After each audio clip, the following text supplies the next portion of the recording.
Hi, I'm Mark Mancini with VRB Outstanding. We're in Myrtle Beach, South Carolina, and this week's topic is on financial planners. So follow me.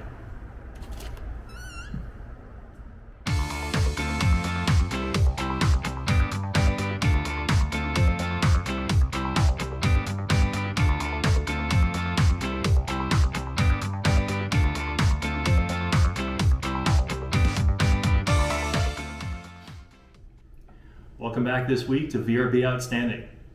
We're here with Scott Pyle from Pyle Financial Services, who's been in business over 3 decades, and he's been providing care for his clients in over 30 states. And we're just going to have a discussion, an educational discussion, about a couple different topics with real estate, taxes, etc.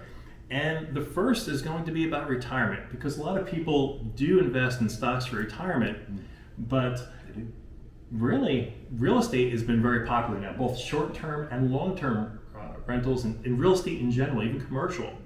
So kind of got to throw an open topic out there to you, Scott. What do you want to talk about? Why people do that? Well, it's interesting in investments. We talk about diversification, asset allocation. I know in real estate, the key word is always location, location, location. Mm-hmm. And so when you think about investing, think about diversification, diversification, diversification. And real estate is a part of that.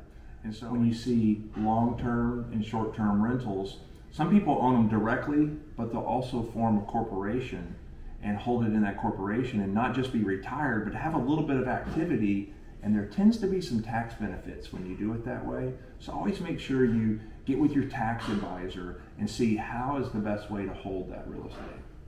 And actually, that's one of the questions I had later on, but we're just going to touch on it right now. All right.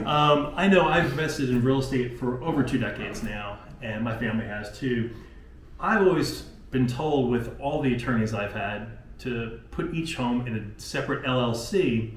Now, I know there's about 18 states that have what's called Series LLC, which is a little different, but why do you think these attorneys recommended us doing that? I know you recommended it for us, so can you touch on the importance of that?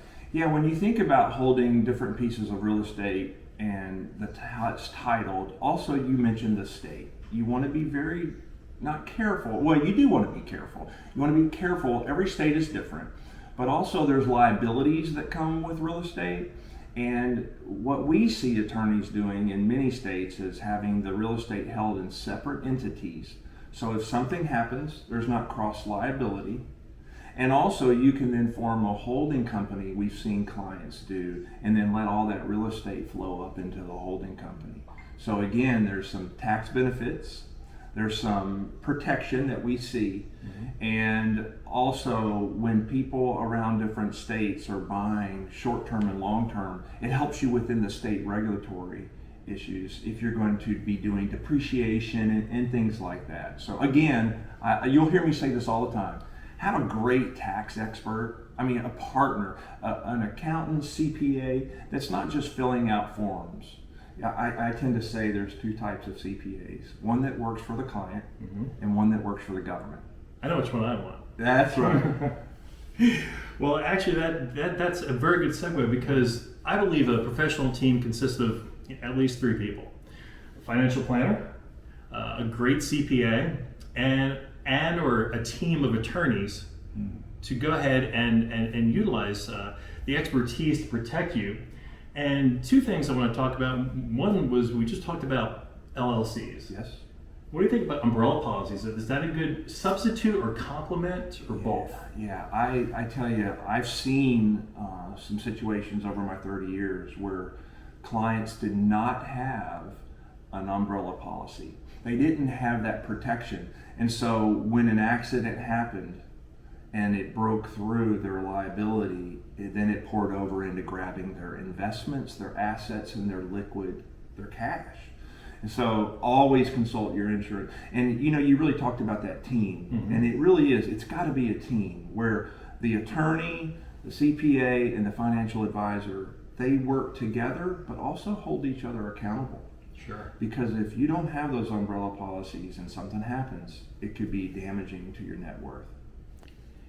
So Scott, one of the things I've learned, and I want to share with other people, is when one makes a decision to buy real estate or any other major purchase, should they just do it? Should they make a phone call and get some advice first? I mean, it sounds kind of obvious, but I know some people don't understand why you want to make that phone call to your team and ask them, should I do this and how should I do it?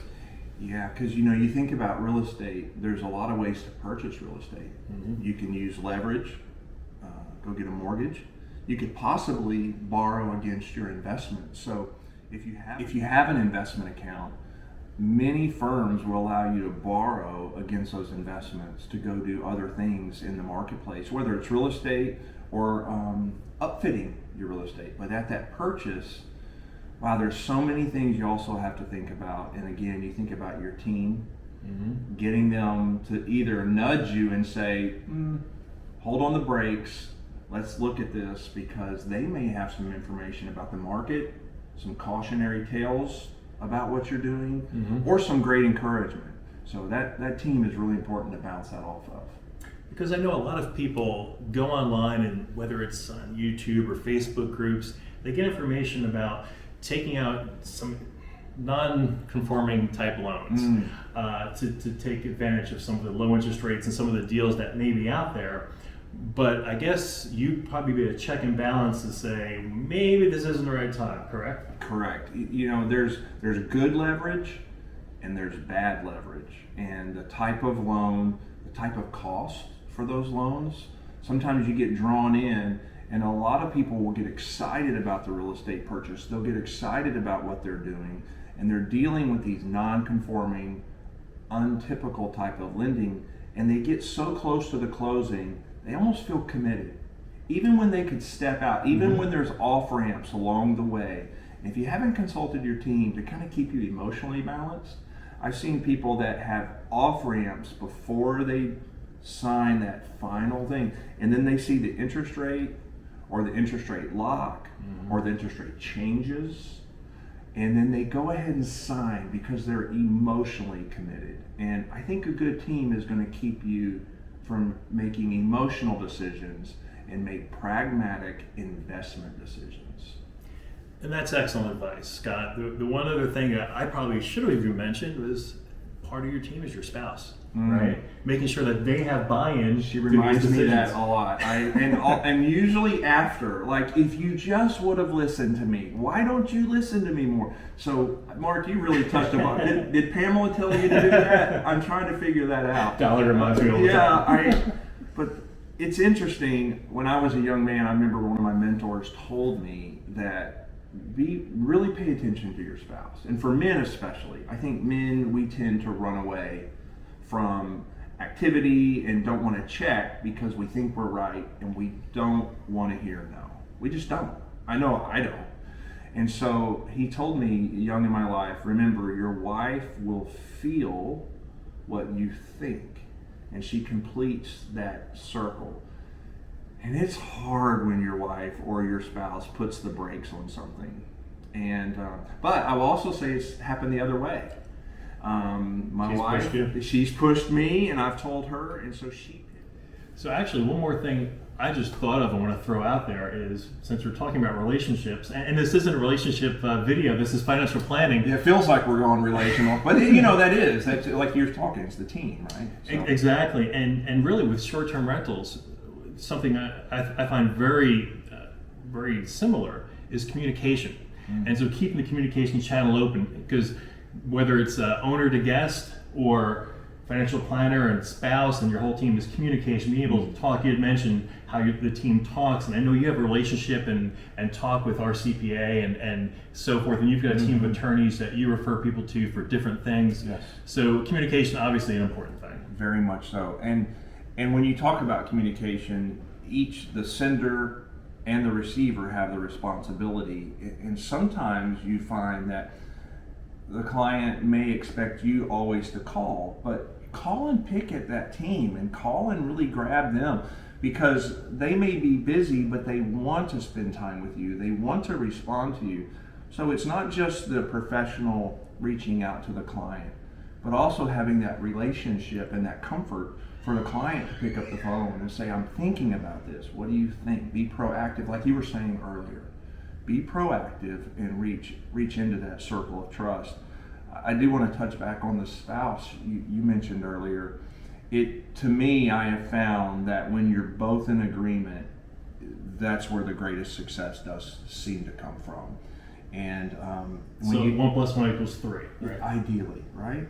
Really. And when you talk about short-term rentals and that communication stream, I think the other one is also always to know the covenants of the neighborhood, the covenants of the building. Doing everything legally, so you have any problems down the road. Absolutely. Absolutely, yeah. Clearing that up, communicating up front, so you know what, as a short-term rental owner, what you can and can't do in that regime, in that building, in that neighborhood, because you see a lot of opportunity there for individuals, and corporate America is moving into short-term rentals a lot. You see that with publicly traded companies doing more and more short-term rental ownership buildings.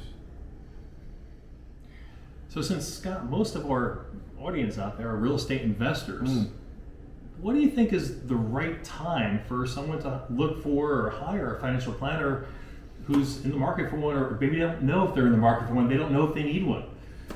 Yeah, I picked a little bit at CPAs earlier, so let's pick at financial advisors. Okay, right? let's do that. Let's do what. So what is a financial advisor? And when you look up the term today, it's almost a catch-all phrase for insurance agents, bankers, reverse mortgage people, mortgage. It really appears to be a salesman or a salesperson with a license. And so I would say be careful of individuals who are just selling something. And so as a real estate investor, you probably get frustrated going into some of these offices and they want you to sell all your real estate and then turn it into mutual funds. They want to sell all your real estate or put it in annuities. A financial advisor, and I even think you need a fiduciary. At our firm, we're fiduciaries, which means we have to put your interest above our interest. And so a real estate investor needs an advisor. I guarantee you guys have been frustrated as a real estate investor going in and meeting with some of these firms, and all they want you to do is sell your real estate and put it in mutual funds and put it in products. I have to be honest, Scott. My first financial planner I hired was about a dozen years ago. I was in Atlanta at the time, and the only thing that they offered was selling whole life insurance. Oh yeah, so it's really a life insurance agent. A life insurance agent left a bad taste in my mouth. Oh, I bet. So coming to you was, I was a little skeptical, I'll be honest. Well, we have a bad rap, right? And again, the term has just been used by salespeople. And again, what we should be selling is process. What we should be selling is trust. And that relationship, and you've touched on that, the relationship is reciprocal. And so as a real estate investor, there are times when real estate is cycling and it's getting fluffy and euphoric, that you need to be taking some money off the table and diversifying yourself into other investments. Key word, investments, not just a policy or just an annuity or just a... So I enjoy picking at my industry because it's pretty sad how beat up it's become because of the situation you had. And think about that. That was 12 years ago. It took you 12 years to even walk into another, as far as I know, it probably just said, I'm done. I'm done with financial advisors because they're salespeople. Well, I had bad Chinese food one time, but it was that one time. I still go to Chinese restaurants. There you go. I like that. All right. So, along with the industry, we got to talk about what's not right, what's inappropriate, so you can identify what's the correct way. And there are real advisors out there. And I'm not just talking about our company. There are great men and women out there who are fiduciaries, who care about their clients and want to serve them.